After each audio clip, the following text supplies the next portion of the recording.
an autobiographical connection, and you would like me to mention that dancing in Jaffa was especially interesting to you because you were a dancer for the first 15 years of your life.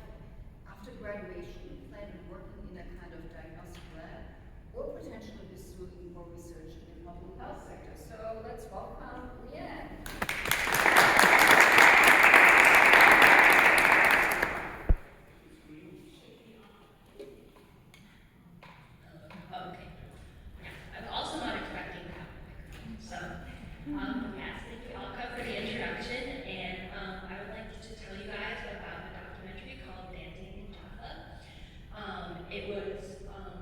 Released in 2013 and directed by Lian, who is a Palestinian Irish Jaffa world champion ballroom dancer. And the movie kind of seeks to follow his passion project about bringing dance into elementary school classrooms, and also by kind of bridging a pretty long-standing cultural divide between Jewish and Palestinian Israeli children. So obviously, unfortunately, I can't show you a whole movie, but I pulled a couple of clips that I thought did a good job of representing the movie and kind of its main points. So first, of course, because the children have parents, he meets with them and kind of bridges the idea, and a lot of them are hesitant at first, which makes a lot of sense, but he's very confident in his program and the benefits that it will bring to the children. I think for my own community where I have come from, I want to come back here and give something good to the children. This has more meaning to me personally than anything else I've ever done in my life. Have any of you taken ballroom dancing lessons? Shake them. The program is 10 weeks as a rule, and we come to the school 2 times a week. But the raison d'etre, the real reason I am here, is that a 3rd time a week, this is where, please, I'm going to ask you your help. We need to have your children dance with children from another school.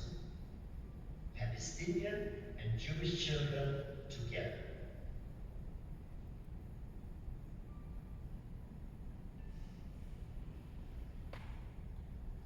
So yeah, he kind of sees dance as an opportunity to give the kids a chance to better themselves, not only within the relationships between their peers, but also within themselves, kind of building confidence and more self-assurance with who they are.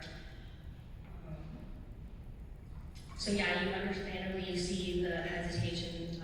There's a lot of very long, drawn-out history of conflict, but and that comes with a lot of preconceived notions that naturally a lot of the children would have picked up from their parents. But as you'll see through the progression of the film, that his program actually does a really great job of kind of bridging that divide. And just a little side note, so one of the schools featured in this film is called the Wiseman School, and it's actually one of Israel's only mixed schools, so they teach both Jewish and Arabic children. I thought that was something to note because he does do a lot of work with the children at this school.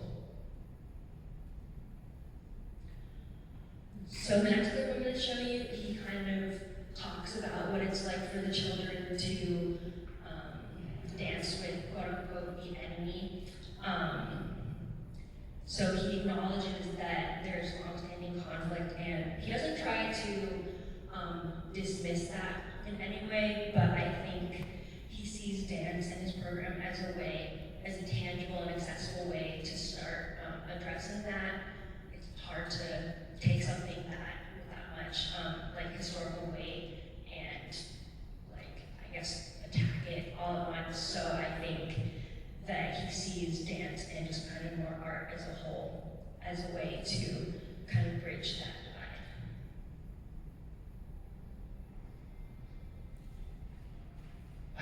remember that it's not easy for them.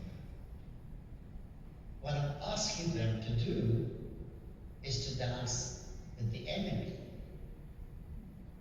Nobody uses that word outright, but underneath, I know such words exist in their brains.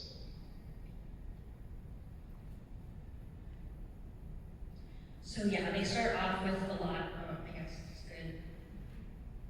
You kind of see they start off with a lot of hesitation and mistrust, but as they work through the 10-week program, you can really see them develop not only trust for themselves, but also, or trust between the two, but also just respect within themselves.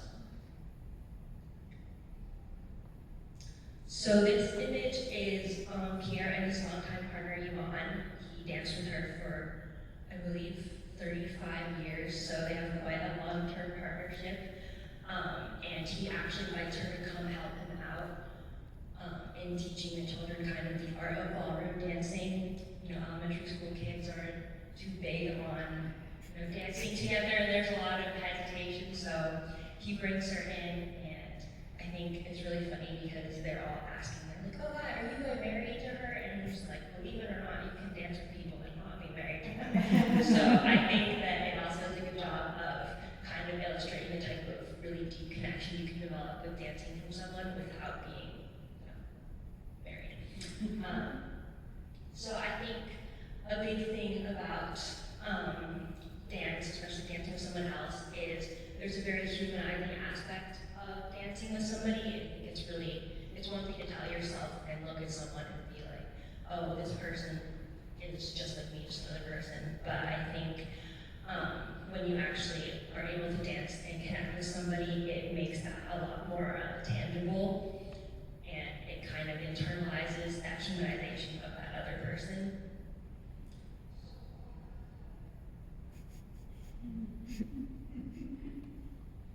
When you touch someone you respect, هلا هذه الوحدة هذا الواحد مش أسود، مش صيني، مش جابانيز، مش إنجليزي، مش يهودي، مش عربي، هذا هلا واحد إنسان، يعني إنسان يقبل. هلا أنا بعرفك.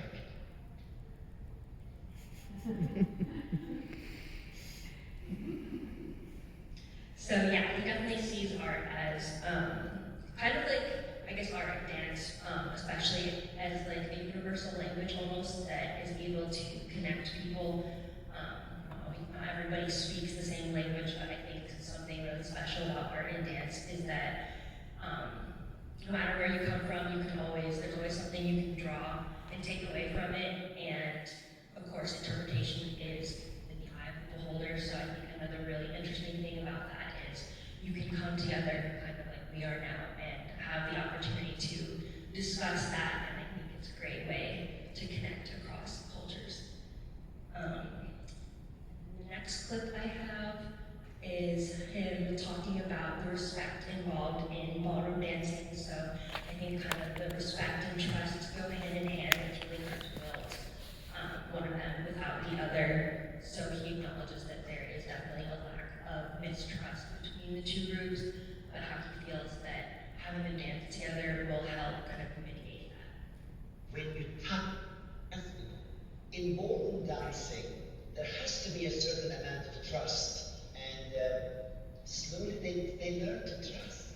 If you start with a child at 9, 10, 11 years old, and somehow they learn to respect themselves first, and then they can respect other people as they're growing up.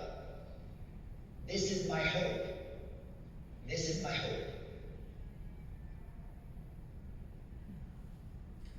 So I think another really great thing about the program that he develops is you can't really just bring kids in a room and sit them down together and be like, hey, you guys should like each other.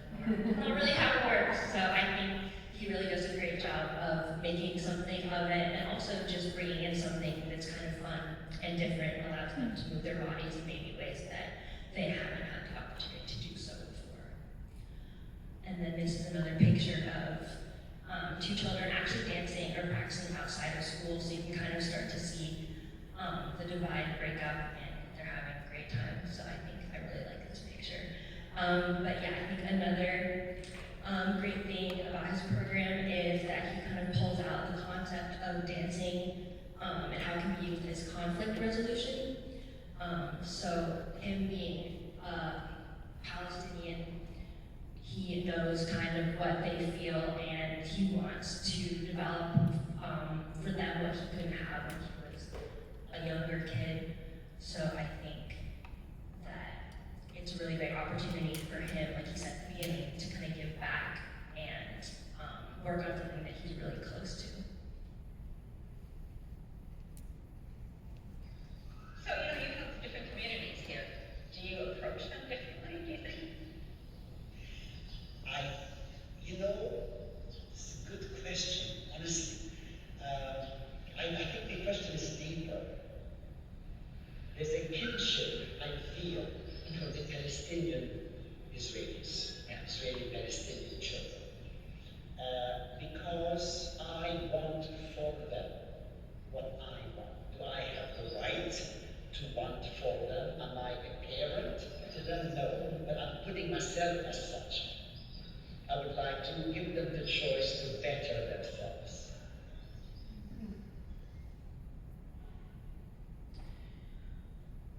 So I think this part of the film and this presentation is probably one of my favorites, just because I was also a dancer, but he also talks a lot about, during kind of like a mid-program meeting with the parents, how it's not just about learning how to dance, it's about what the kids can take away from it. So a lot of the kids start out super shy, kind of just like, not unhappy, but just kind of in their shells, and it's really, really amazing to see. You'll see at the end how they kind of blossom and come out of their shells and really enjoy what he has them do. So I think it's just as much about individual growth as it is growth between two groups of children. So I think it gives them opportunities to build a lot of self-confidence and also just introspection about who they are as people. And that's definitely something I've experienced as a dancer. I think it carries, you can take away things for life that you wouldn't really get any other way. I understand, it's very difficult. But it is not a program only for the steps. At the beginning, one walks like this. 2 months later, 6 months later, a year later,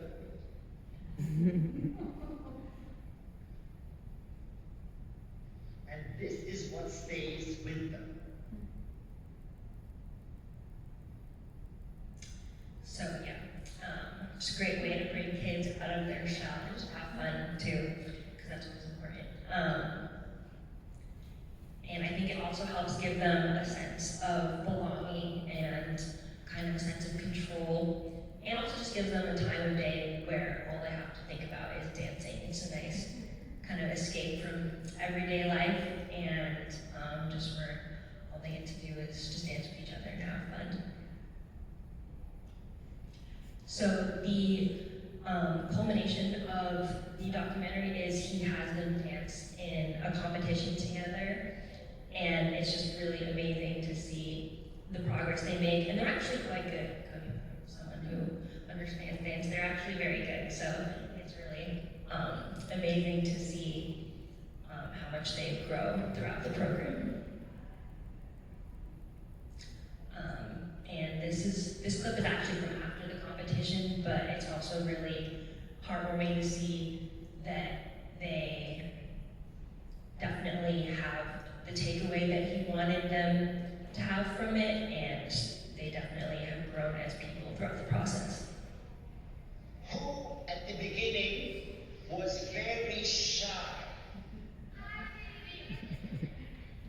Do you feel better now? And who can tell me the most important thing you learned? To trust one another. Wow.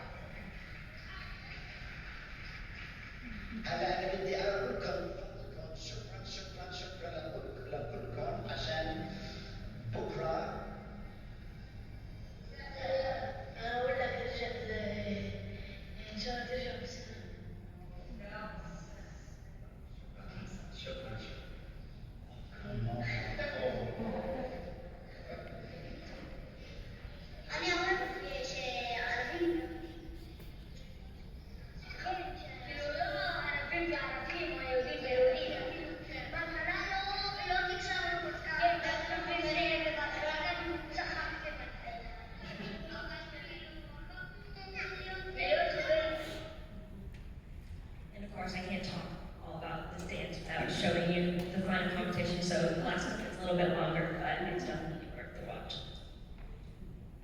Now, gentlemen, please stand up. Turn around to the ladies. May I have this dance, please? May I please have rumba?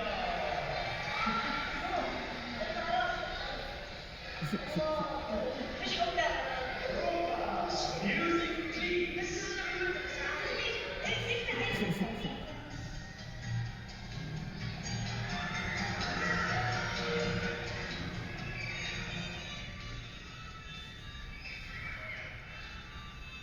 5, 6, please begin. What color?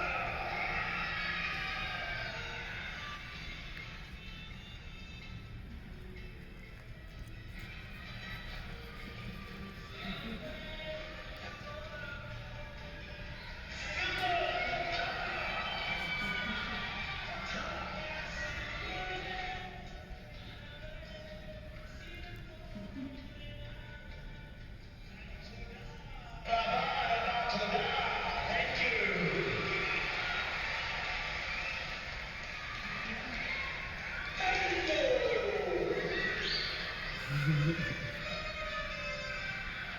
Kamesh, Shesh, please begin.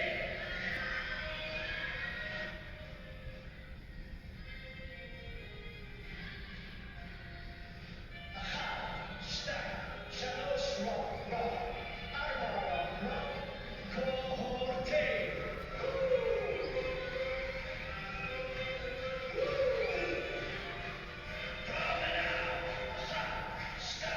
Shalosh Kamesh. What color?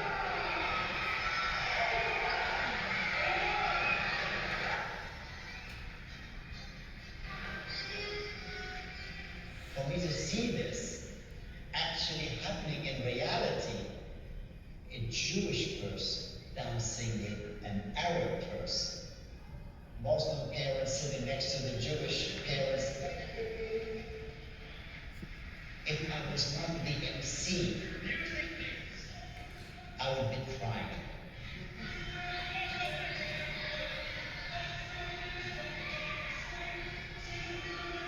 Ready, go, let's rock!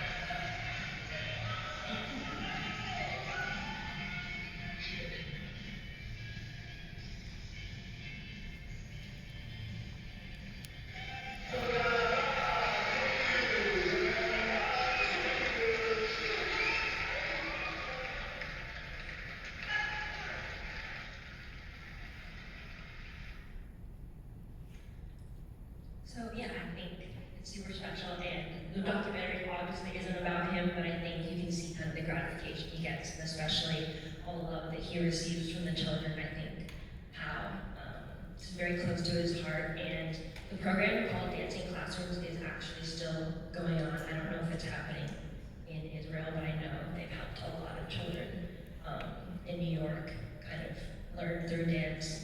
So I just want to thank Alka for this opportunity. Probably not a movie I would have necessarily watched on my own, but I did really, really enjoy it. And I loved getting to do some research on it. So thank you.